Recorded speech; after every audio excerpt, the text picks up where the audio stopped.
What's the meaning of crumpet?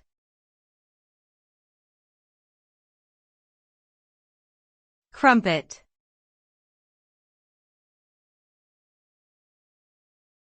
Crumpet.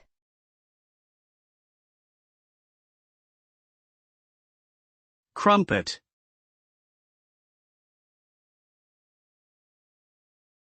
Crumpet.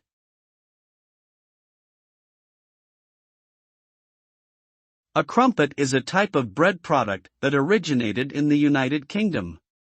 The texture of a crumpet is similar to that of a pancake or muffin, but it has a unique bubbly appearance on its surface.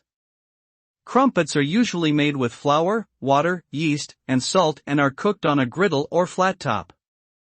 They are commonly served with butter or jam and are often enjoyed as a breakfast food or snack. Overall, crumpets are a delicious and satisfying treat that are beloved by many people around the world.